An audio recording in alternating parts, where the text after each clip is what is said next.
Entertainment Safari. Welcome to Entertainment Safari with Steve and Izzy. I'm Izzy, and that's Steve. Hi. Great intro. Thanks. Thanks for tuning in to another episode of Entertainment Safari with Steve and Izzy. It's good to see you guys again. So, the first episode, we jumped right into Star Wars. On today's episode, we are going to do something a little bit different. We're not doing a movie review. We're not talking about one specific genre.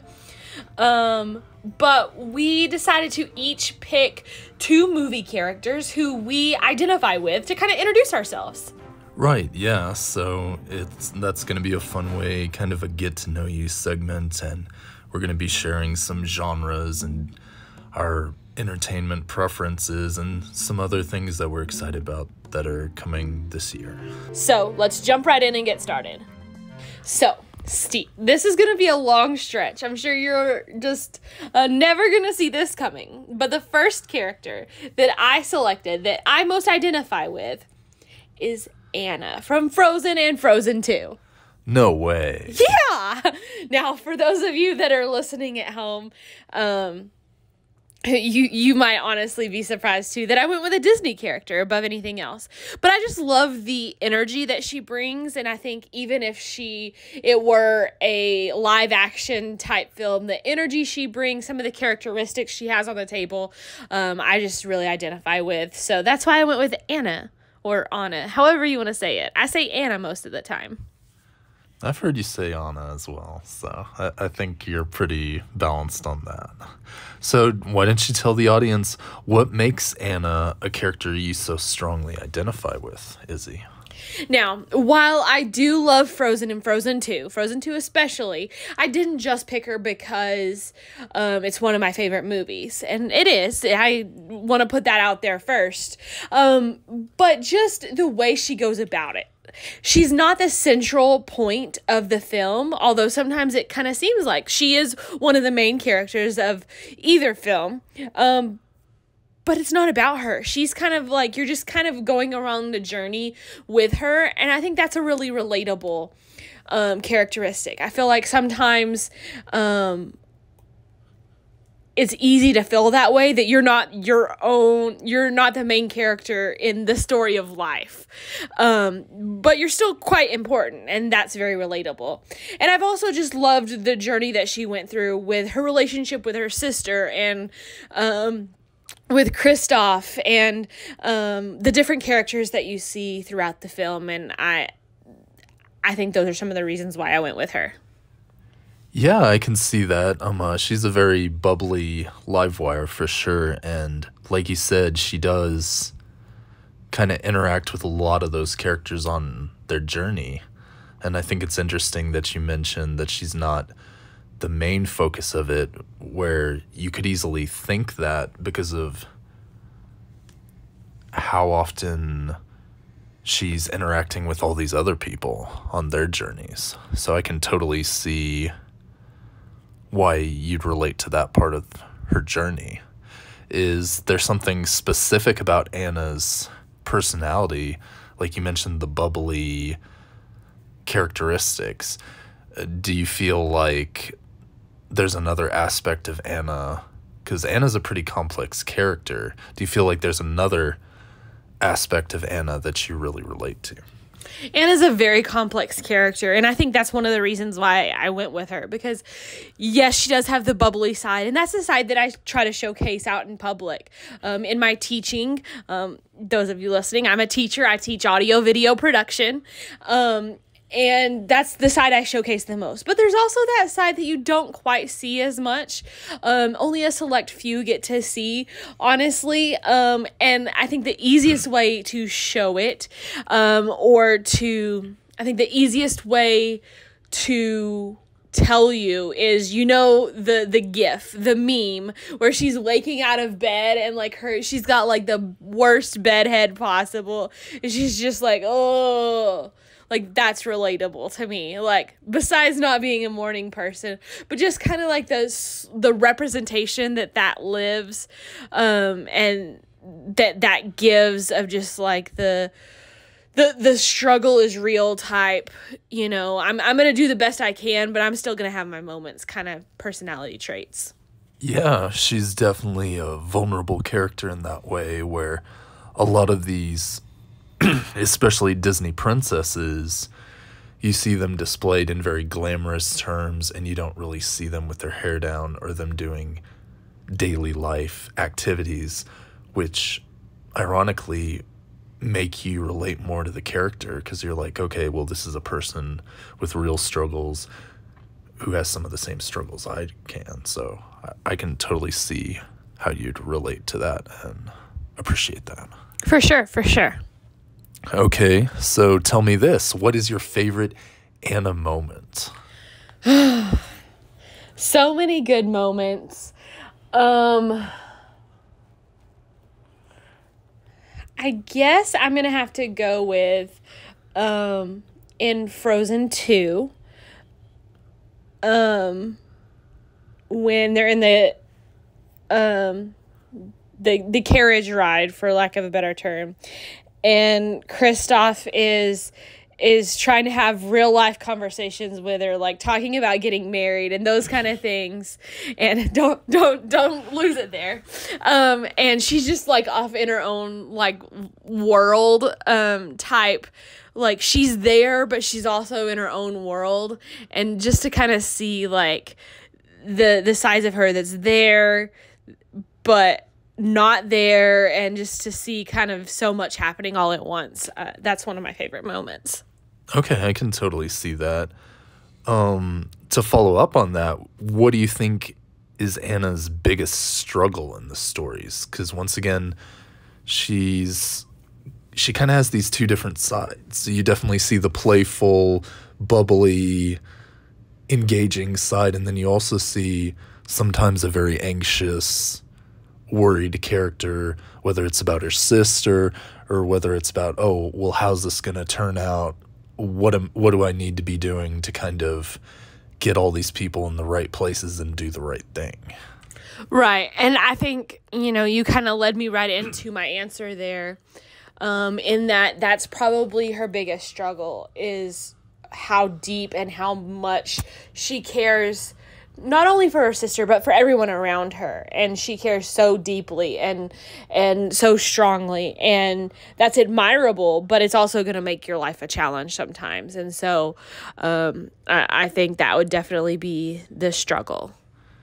Yeah, totally. I mean, I know for myself, I can't really relate to Anna that much, but I can see how that level of attention could probably be very draining for someone who is that way, who cares so much about, well, what are other people doing? What are other people thinking? And how can I help them? For sure. Right. And I do come from a place where, like, I do struggle with that anxiousness and that anxiety sometimes. So I try not to show it very much, but it is there. Yeah, I'd say you're a very positive person overall, but I am glad that that's a side of you where you're so attentive to detail, but you can also be vulnerable and sweet, and sometimes that overcomes you, but other times you can just pick yourself up and do the next right thing. You keep dropping those next right things. I love it. Okay, what you got next for me? Okay, what do you like to eat or drink when watching Frozen or Frozen 2? What's your go-to? I'm guessing your drink is Dr. Pepper. My drink is always Dr. Pepper. What's not good with a Dr. Pepper? Always Dr. Pepper. But as far as eat, I guess I'm going to go with a nice warm cookie. All the snow and, the frozen everything. So fresh cookies, a solid Frozen 2 companion. Nice. Okay, so hearkening back to what I asked you a little bit earlier, when Frozen came out, it was considered this revolutionized princess motif where it kind of reinvigorated that motif from Disney's heyday. Do you feel like Anna's a departure from the traditional princess character, or do you feel like we don't get very many Disney princesses these days as we used to, or do you feel like it's a continuation of that Disney princess tradition? Yes and no. I feel like there is some aspects of the traditional princess that you see there because, I mean, let's just be real. Her parents were king and queen. That makes her princess. So there is that there. She is different, like you mentioned, than other Disney princesses out there, which I appreciate. So yes and no. Do I wish there were more Disney princesses? Always. But I still love Anna. I can see that. Okay, so we've talked a little bit about Anna and how you relate to her and some of the different things. I'm guessing you're a fan of Kristoff. Do you think Kristoff's like her perfect counterpart? Because sometimes that goes different ways. Sometimes you can really enjoy a certain character, but then one of the other characters, you're like, really? You fell for that person? Well, see, that's the beauty about Anna is we see her fall for the wrong character in Frozen. And when you get to Frozen 2, you get to enjoy that relationship with Anna and Kristoff in Frozen 2. So yes, I love Kristoff. I think he is her soulmate.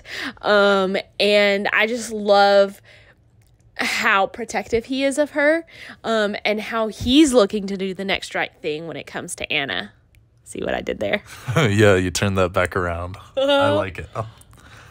Okay, so on that note, we're almost done talking about Anna for right now because we still have some other things we want to cover. What do you think the plot of Frozen 3 will be? If you had to kind of look into the future, and obviously hindsight's 2020, so we don't know right now, but what would you imagine the plot of Frozen 3 will be? See, I'm going to kind of riff off your question here because what do I think the Frozen 3 will be?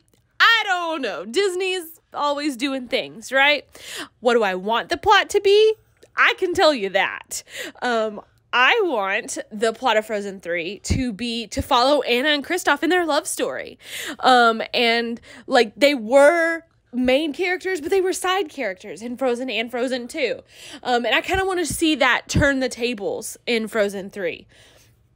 Because we kind of Frozen 2 kind of set us up for that. Now Anna and Elsa are in separate places, so it's okay. We've journeyed away from Elsa a little bit. So I think it's fine. Now we can see what Anna's journey without Elsa, or with Elsa down the road. I don't want to say without Elsa, because we need Elsa still. She's her sister, but I want to see that journey, their love story, and it go from there. And, it goes back to my favorite song from Frozen 2. Some things never change, and we can see some of that, but I want to see what does change. Yeah, I mean, I think it'll be really interesting, like you said, to see the progression in the characters. They've definitely positioned each character in a pretty specific way, so it would be nice to get to see the benefits of that and just how much time has passed in that kingdom and those two kingdoms that we've come to love and enjoy. For sure. Awesome. You got anything else when it comes to Anna and Frozen 2 and my likeness? If you had to say one thing about Anna that you don't relate to, what would it be? Or do you feel like you and that character, you kind of relate to a lot of the struggles and a lot of the personality quirkiness and the fun-loving of the character? I relate to a lot of Anna. I would say most of Anna. If I had to pick something, I would probably say her love of snow. I mean, she holds hands with a snowman. She's always up in the snow. And granted, it comes with the territory of being Elsa's sister. But I don't know that I'd last that long in the snow. So that's what I got to say about that. There you go. Izzy's a water baby and fun in the sun, so... If I could do an Olaf voice right now and start singing Summer, I totally would. So, there you go. Nice. Well done, Izzy. Okay, so Steve, we've heard one of my characters. I know you've picked two characters here. So who are you going to tell the audience about first here?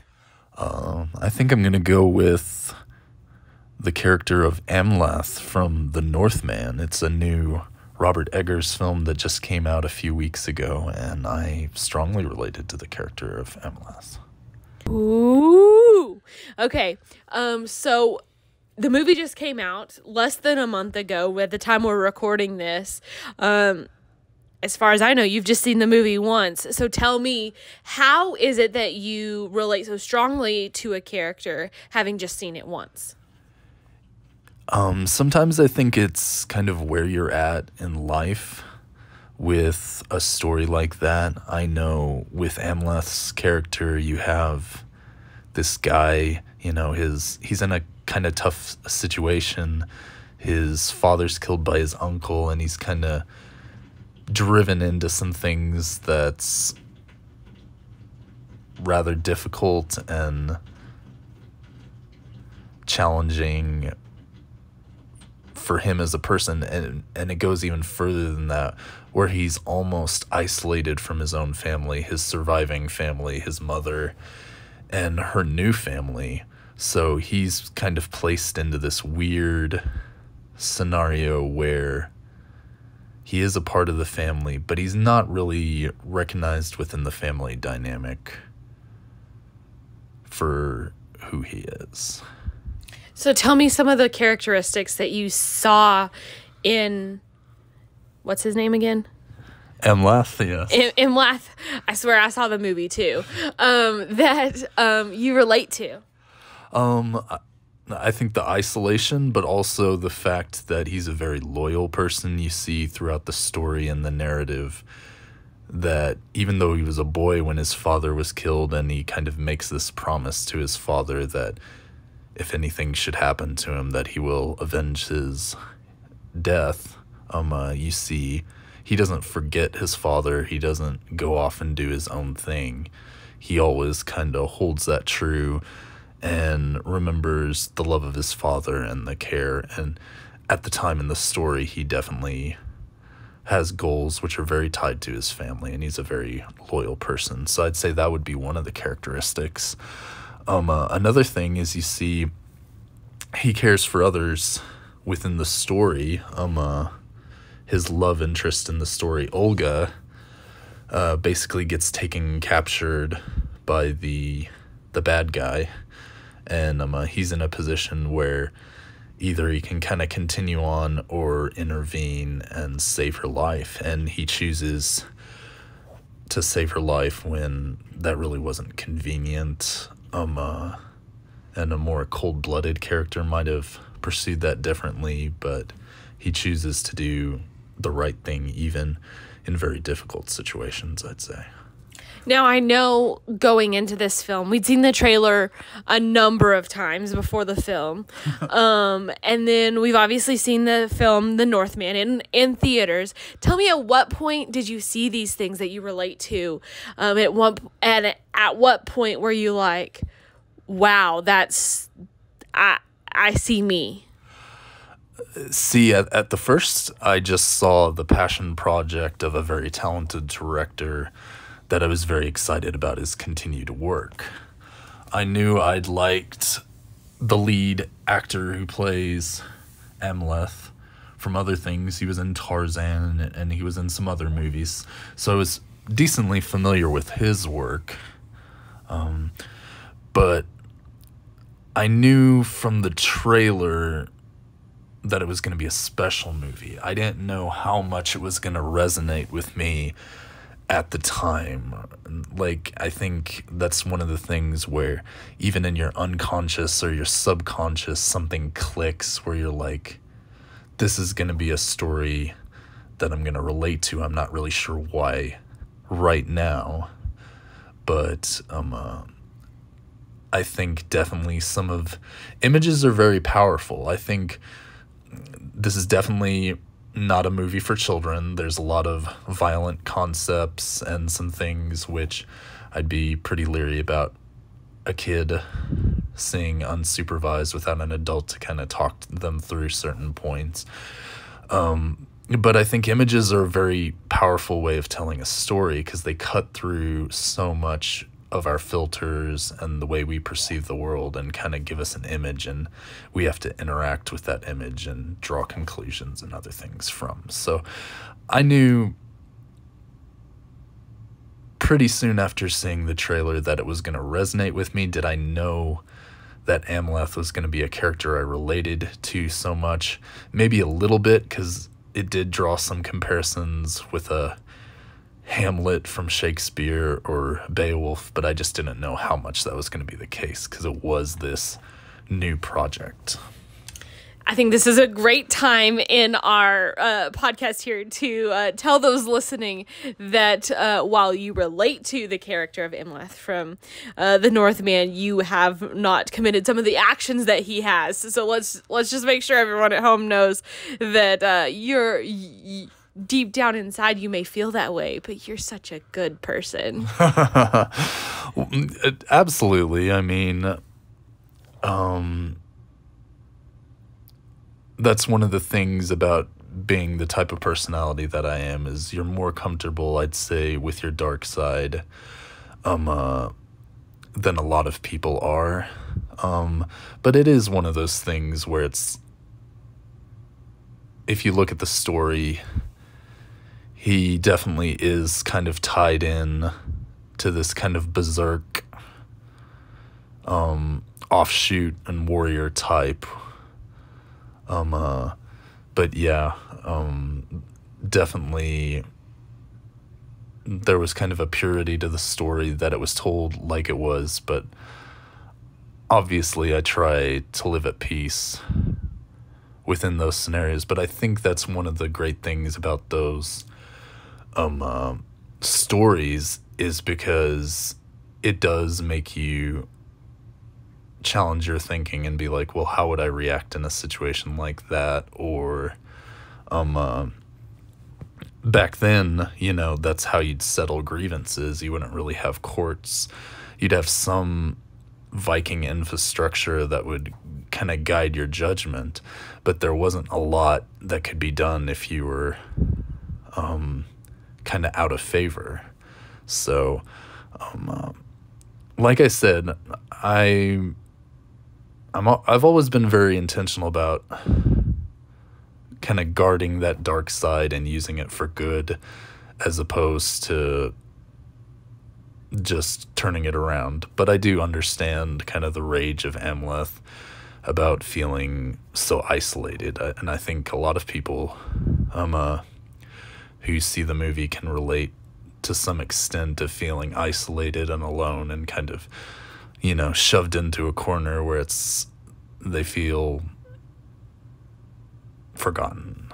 So, but I think the real test of a hero or a person is what you do with that after, and the kind of person you strive to be every day. And I think even though, no spoilers, it didn't all go according to plan for Amleth, I think he did find some joy and happiness even in a very dark road. So before we wrap up this character here, tell me a little bit about, because you touched on Shakespeare and Beowulf and those kind of things, and the English lover in you. I know that had some impact. So how much of an impact do you think that aspect had on the character versus what the director chose to do with the character in the story here and how it relates to you? Wow, that's a lot to unpack. I think definitely being an English lover, it was a big part of my major was English, and just getting familiar with those stories, you definitely could see connections. I think most of the connections I saw with Beowulf were from more the Viking style, like with the armor. Eggers really focused on accuracy when it came to the weapons and the armor that they used. As far as the character itself with Amleth, and the tie-in with Hamlet, of course, is faced with a different problem. He's faced with more well, if I kill the murderer of my father, does that mean I'm damned if I kill him not in combat, but if I kill him just out of hand? So that was one of the torment and kind of concerns with Hamlet, is if I take my revenge and it's not my father's ghost who's telling me this, if it's a demon or a devil or, a ghost that's has bad intentions, that could go badly for me. So that's the struggle of Hamlet. With Amleth, it's tied in with the Viking mythos of honor and wanting to die with a sword in your hand and go to Valhalla. So that's kind of core to the Viking way, is they want to die in battle. And also it's tied in with this fatalistic journey where he knows certain things are going to happen, which have been revealed to him. And so he's kind of in this weird kind of limbo where he knows what's going to happen, but he doesn't know how all the pieces fit together. So I'd say with that aspect, it's very relevant even in modern life. Is sometimes it can be overwhelming when you're looking at all these different scenarios and you're trying to make the best decisions and go forward strong and do the right thing, for sure. Do the next right thing. I mean, not like we're talked about Frozen 2 already or nothing, but quite polar opposites there, our first picks. But like you said with my pick of Anna, I think that I can definitely see those things in you, having been with you for this long. But I think it all comes down to your heart, and like, it's a very dark movie and a very serious movie and a very gory movie, if I'm just being real honest. And that's not you, but if you look at the character's heart, it's absolutely you. So I totally see it. Yeah, and I mean, I think that's one of the great things about stories and storytellings is you can find different points that can encourage you and give you wisdom and help you think about the world differently, for sure. Okay, so going away from the, dark story and the foreboding and all that stuff, we're going to go into Izzy's next character. Why don't you tell the audience a little bit about the character you chose and just what you like about her so much? Well, I mean, for starters, we're not going dark, but we're not going happy-go-lucky either, because I chose Jamie Sullivan from Walk to Remember. And if you know the story, obviously Nicholas Sparks' novel to begin with, that got adapted into a movie, and it's, again, no spoilers, but Jamie has a very tragic story, and she goes through a lot, and we see quite the arc on her character.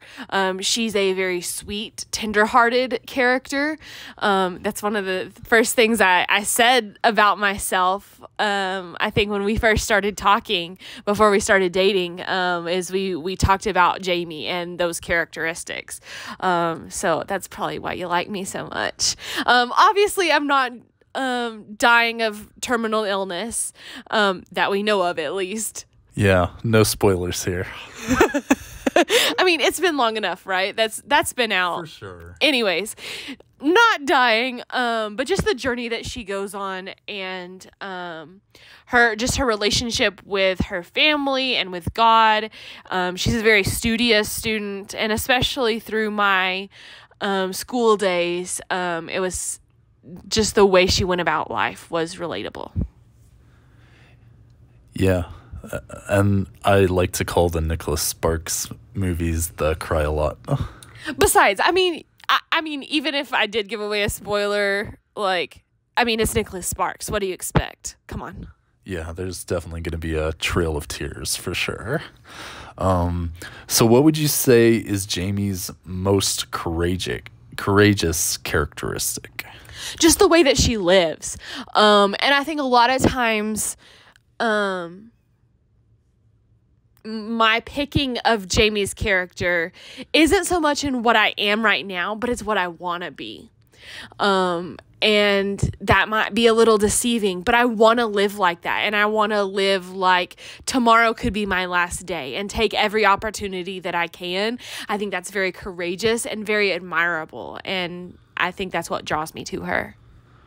Yeah, absolutely. I mean, she definitely was comfortable in her own skin when a lot of people either were making fun of her or, thinking she was different. And so I think that, like you said, she's a very courageous character and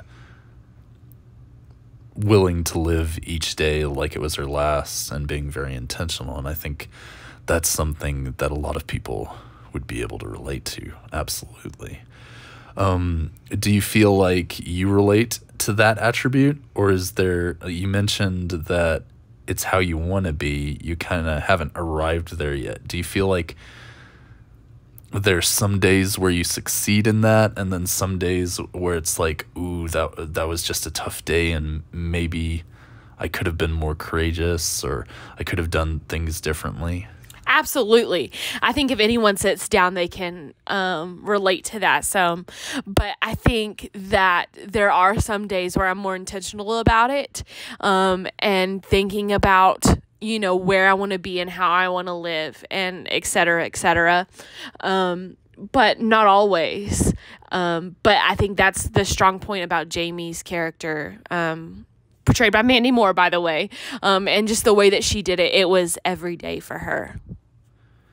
Yeah, I mean, that's great.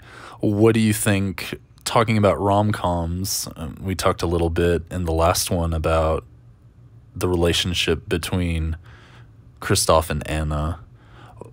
Tell me a little bit about Jamie's relationship with, I think it's Shane West's character. Correct. I don't know, first off, how much of the calm is in this rom-com, but we'll go with it here. I think more people are going to classify it as a drama, but we'll go with it. But yeah, I think there are some of the similarities of as far as the protectiveness and at first Shane West's character, I'm drawing a blank on his name, but Shane West's character is obviously the bad boy and isn't the most desirable character, but he is a strong male figure, and I think that's what I'm attracted to. Yes, Landon Carter is his name, Landon. So of course, as the movie progresses, you see Landon's character grow, probably more so than Jamie's character. I think that you see Landon grow more, just because the story and what he has to go through as well. But seeing him, the man he turns into, is very attractive to me, and even the journey that he goes on is attractive. So it's not like where he ended up, it's his journey overall, and just like throughout the course, he's how protective he is of her, and the things that he does for her, and even what he does for her dad as well, I think is very important as well. Yeah, I mean, you can definitely see, it's been a long time since I've seen that movie, but from what I remember about it, there are definitely moments where Jamie is actually the more stable source of the two and has kind of figured out some things from her background that Landon has not figured out. And I think she has a very positive, empowering influence on him, and makes him look at the world a lot differently than he did before he met her. For sure. In that way, I think there's kind of a similarity as far as what I was talking about side characters and main characters, and almost the main arc of the the movie is not Jamie's journey, but Landon's journey, and it's because of Jamie. But watching Landon and what he goes through could almost be classified as your main arc there. Yeah, and sometimes that's when the most powerful, most influential characters kind of take shape, is because they don't have to be on the screen all the time. They kind of just steal the show when they are on the screen, and you're kind of just captivated by that journey and how natural it is, as opposed to some stories it can feel a little forced, like, oh, well, we're made to like this character, as opposed to a story that kind of progresses naturally, and you're not always with our heroes on set 24/7. Absolutely. I think that in and of itself I can relate to, as far as I don't always want to be the main character. Like, every once in a while I'll step up, I'll be the main character in the classroom, for example. But I'm perfectly fine to let the others steal the show too, and let them go on their journey and let me help them along. Okay, so on that note, you mentioned before that you define it more as a drama than a rom-com, which I can see that. But for the audience's sake, since you've seen a lot of both that are that would be classified as romances within the genre, and like you said, it has a tragic ending, what is that line for you between drama and melodrama? Like, at what point in the story are you like in A Walk to Remember, I'd say you'd probably classify it as a good drama where it's edifying and building people up, as opposed to, at what point in a story do you feel like it crosses that line into melodrama where it's a little less helpful? I think it just depends. I think it's a case-by-case kind of basis. And obviously we know Nicholas Sparks knows how to tell a story. And now he knows how to tell some tragic stories. If you've dove into the... If you have let's try this one more time. If you have dove very far into the Nicholas Sparks library there, you'll know that he tells a tragic story very well. So obviously he knows how to tell that kind of story arc. And I don't think there's very many people that are going to argue with you that those are quality stories or that those are too melancholy. And I think because they're so relatable and they're real life moments. Now, is that what I would want to watch all day, every day? Absolutely not. That's too much, especially for my Anna happy-go-lucky side. So I think it just depends. I think every once in a while you need that dose of reality, of let's come back down to earth. Let's make sure we've got our reality checks set in. But I definitely think it's a case-by-case basis as far as how far it goes and things like that. Yeah, totally. Going back to something we talked about a little bit, but I really want to emphasize as we kind of close out our time with Jamie is, Jamie is a very brave girl who doesn't always fit in. What kind of encouragement would you give to listeners who maybe have felt that way, as far as how to feel comfortable in their skin, and also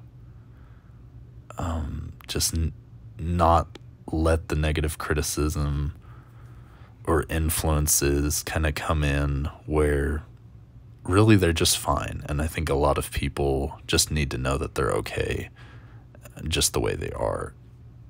Absolutely. And it's something that's very much easier said than done, but you've got to keep going. There are brighter days ahead.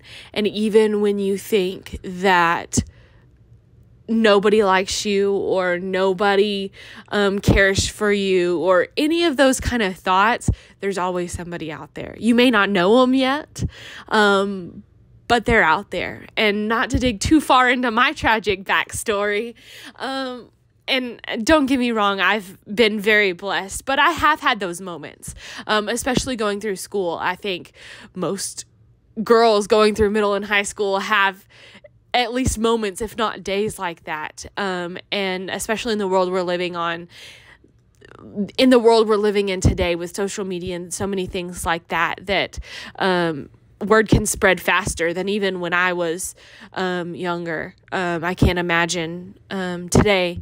But you've just got to keep going, and you've got to remove yourself from those situations that are destructive, whatever it might be, and you've got to find someone that will encourage you, whether that's a friend or a family member, a boyfriend, like my case here. I am so glad that I have you, Steve, to encourage me, and when I have those moments, to reassure myself, and keep myself going for brighter tomorrows. So, I guess that would just be my advice, is just to keep going no matter what, and find somebody that you can talk to and that will encourage you, and not someone that's gonna make it worse. Again, easier said than done, but you can do it. If you're out there listening to this, I hope that you just know that you are loved. Great advice. And I can definitely see some of Jamie and you, whether it's the hardworking, kind of the book smart, lovely girl that I know and love so much. Okay, so before I start crying here, let's move on to your next character. Hopefully, brighter days are ahead. Who is the second character you have selected as one of your identifiers here? Okay, it's going to sound a little weird, but, especially after mentioning Amleth as my first character that I relate a lot to. But I'm going to pick Captain Jack from Pirates of the Caribbean. Ooh, a well-loved character. I don't know anyone who doesn't love Captain Jack. But there's a lot in this character. So let's unpack some of the things here that you love about, and that you identify with his character. I think the main one that stands out is kind of his sense of humor, about how usually, if you look at a lot of Captain Jack's mannerisms, despite some of the eccentric behaviors, he's a pretty calm, sedate sort of person. Like, he's thinking about it pretty logically most of the time, and other people are kind of coming to him with these problems, and he has a very good sense of humor about it, as opposed to where some people would get upset and be like, well, why are you behaving the way you are? Captain Jack has a very good sense of humor with kind of navigating all those different personalities that he interacts with, and finding solutions, I'd say. Another trait that I'd say is, not only does he navigate those kind of with a sense of humor, he's often baffled by some of the awkward scenarios he kind of finds himself in. And I can totally relate to that, where sometimes in life I'm just going along doing my own thing, minding my own business, and then I'm put into a scenario or encounter a scenario where I'm dealing with a situation where I'm not really sure how we got here, but here I am, encountering it. So I'd say those two traits with Captain Jack I can definitely relate to. I think that's a very unique take on a well-loved character here, and somebody that everybody knows. I'm going to steal one of your questions from earlier. Is there any characteristics in Captain Jack that you don't relate to? That's a good question, Izzy.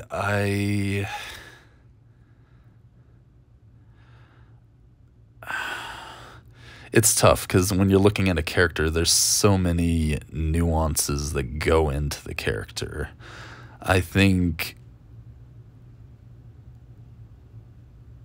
the biggest challenge for me as far as Captain Jack is probably just the fact he is kind of at the center of the wheel so much, if that makes sense. I think sometimes there's definitely that aspect of me where I'm like, I'd sooner just get in the boat and row away as opposed to deal with all these people's problems 24/7. So I'd probably say just the fact how long Captain Jack stays in there with all these disparate deals, I think there would definitely be a point for me where I'd be like, draw a line and kind of pick certain ones that I'd go with instead of using kind of that frenetic energy that Captain Jack does to get all the things done. I admire that about him, but I know I'm probably not that healthy if I have to go there. Oh, for sure. You would be like, oh, Elizabeth Swan's not there?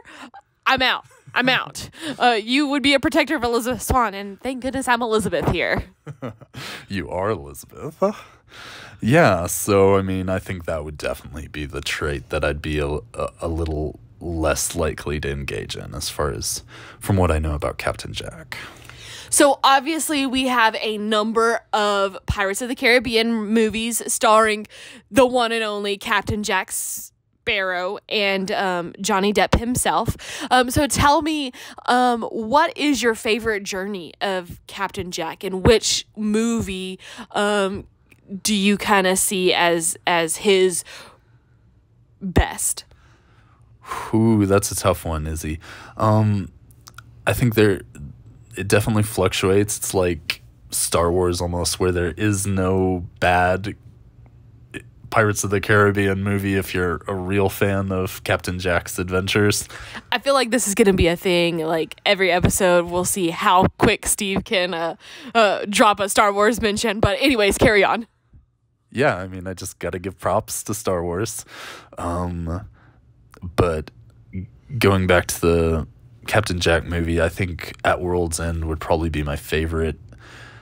You just get to see him in kind of full craziness mode, navigating all these crazy situations where people are changing sides, and, you know, he's making a deal with one person and then turning around and stabbing someone else in the back, and then, you know, it all flips again, and so then he's on the side of the person who he had to stab in the back, even though there's no hard feelings. So I think that's another trait about Captain Jack, is just how pragmatic he is with problem solving. So I can definitely relate to that, where he's usually not out to make enemies. He's kind of just trying to navigate it all, and sometimes people get irate with him, but I think at the end of the day, everybody knows he's just doing the best he can. He is, and I think all the movies are deeply loved by many. I think, you know, some people will be out there and say pick favorites, but they're all quality, because we see a lot of the same things in Captain Jack. What is something that you think is missing from his character, or his portrayal of what's a side that you wish we saw more of Captain Jack?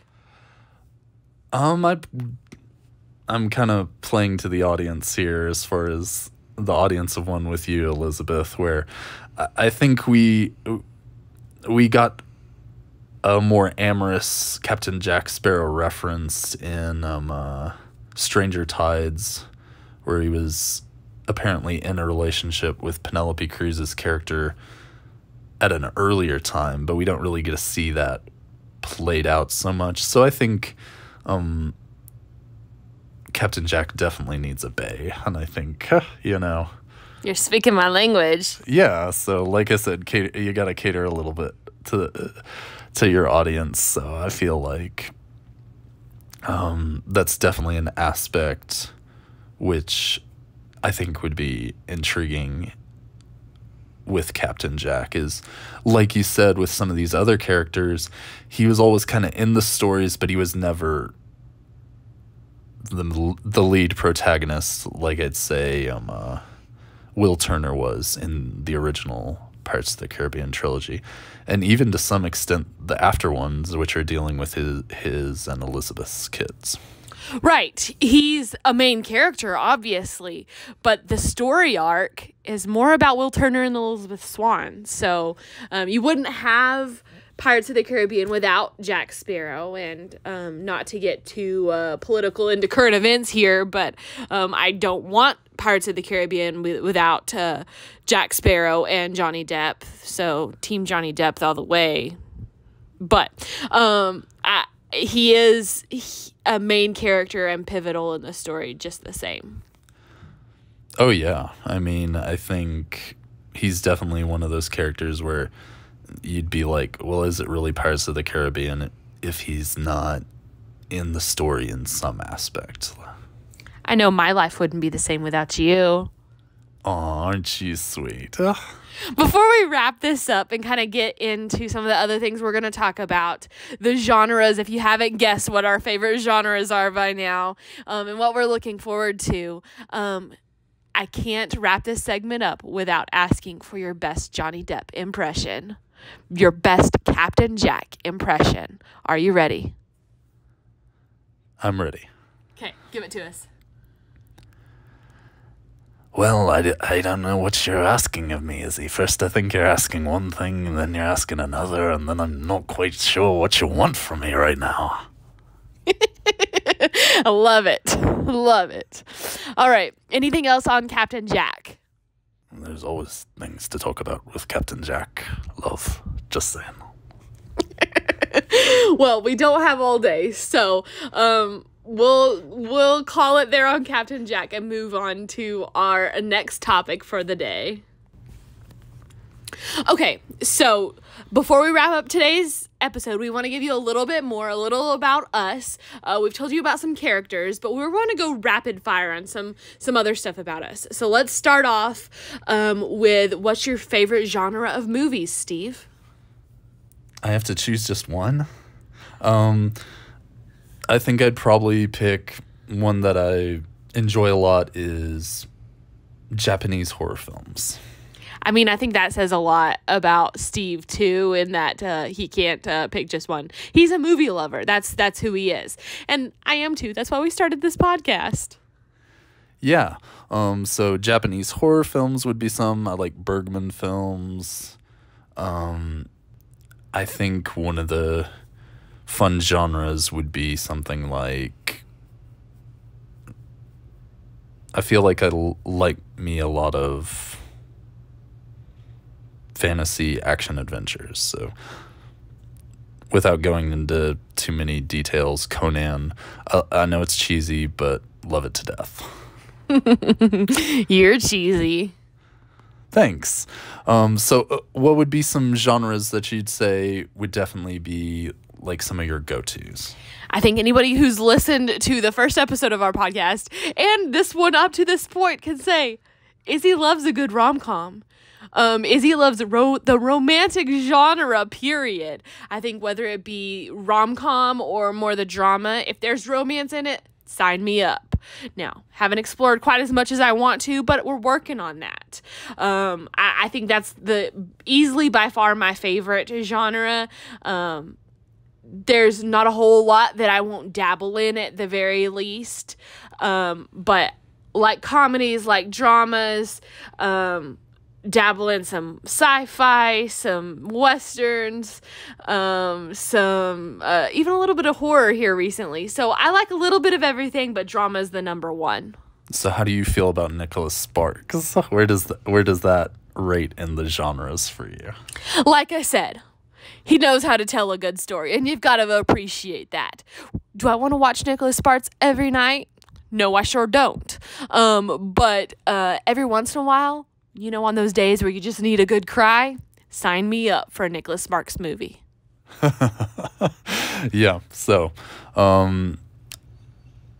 yeah, I think that's the great thing about movies and entertainment is just there's so many good options. We're trying to keep it just to movies and not going too much into television, even though we love us some television a lot as well. See, that's just the opposite of what I was going to say. I was going to say this is Entertainment Safari. We've talked about some movies. Give the people at home some of your television tastes since this is Entertainment Safari. Okay. I'll give a sneak preview or something like that. I'd say The Witcher would definitely be in there for me. Game of Thrones, like I said, a lot of sword and shield and a lot of monster slaying kind of stuff. I think another one would be The Last Kingdom is kind of in those lines too. Come to think of it, I like a lot of movies where people are fighting each other with sharp, pointy things. Yeah, he's a dark and broody man, but he can show me a romantic side. I've seen it, so just take my word for it, y'all. Don't listen to his genre of TV shows. He can show me a romantic time. Okay, so Elizabeth, what would be 2 or 3 shows, or tell the audience a little bit about some of your tastes as far as TV? As far as TV goes, I love television shows, probably more so than movies. I've always been a lover of TV, and I love old school TV. I Love Lucy has been one of my greatest loves for a long, long time. I love ER, the 90s medical drama.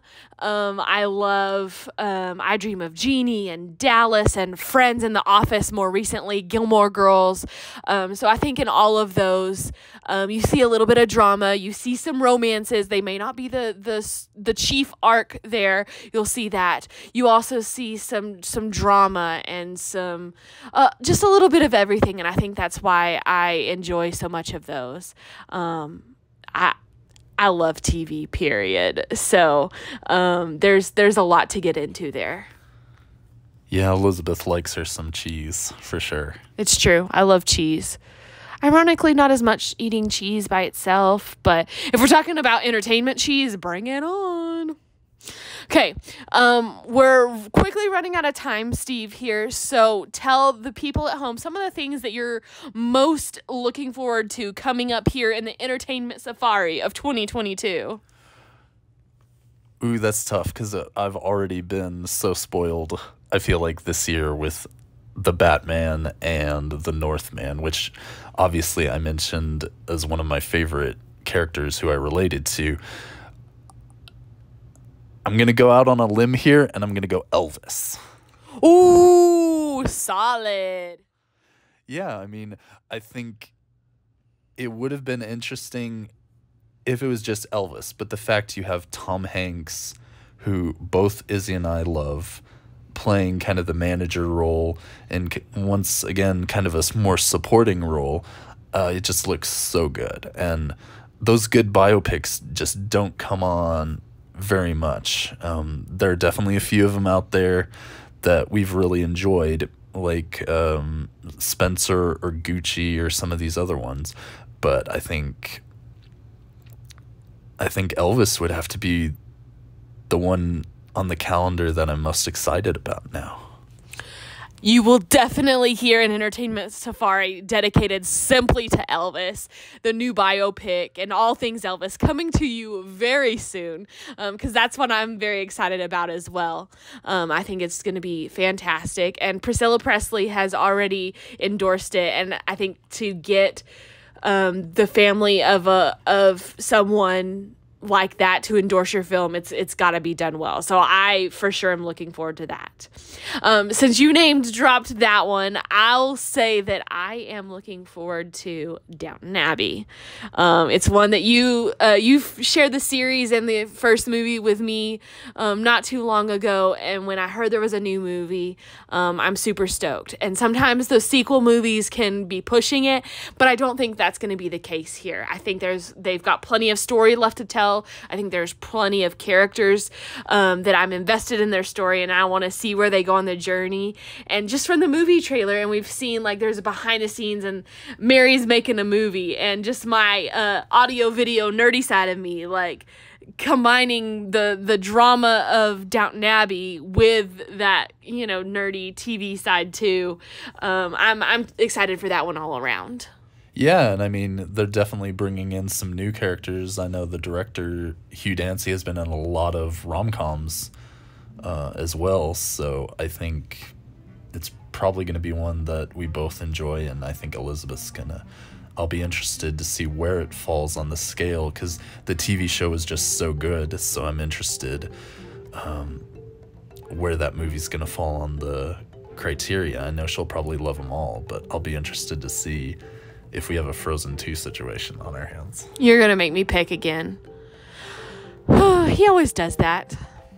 But it's also one of the reasons why I love him, because we can have these debates and discussions, and I'm so excited to share them with all of you listening to us now here on Entertainment Safari, and kind of share our love for entertainment, the movies, the TV shows, the music. Maybe we'll dabble a little bit of music too, but I think that kind of recaps who we are.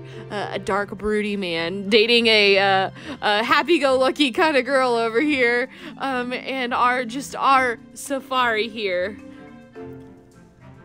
Yeah, I mean, you're just gonna need someone dark and broody, you know, in the jungle and on the safari. I mean, it's a wilderness out there. It's true, and then you're gonna need some happy-go-lucky, there's a bright days ahead with you to let you get out alive, huh? True story. I mean, you can only stay Heart of Darkness so long when, you know, you need some sun and you need some good vibes. Absolutely. Awesome. So we hope that you have enjoyed this second episode of Entertainment Safari. We hope that you have learned a little bit about us. I know that we've even learned some more about each other here. So that was really the purpose of today's episode. Thanks for spending time with us, and looking forward to seeing you again next time. Before our next episode, if you relate to any specific movie characters, drop them in the comments. We want to hear about them. And if you have questions for us, let us know. Otherwise, we'll see you next time on Entertainment Safari.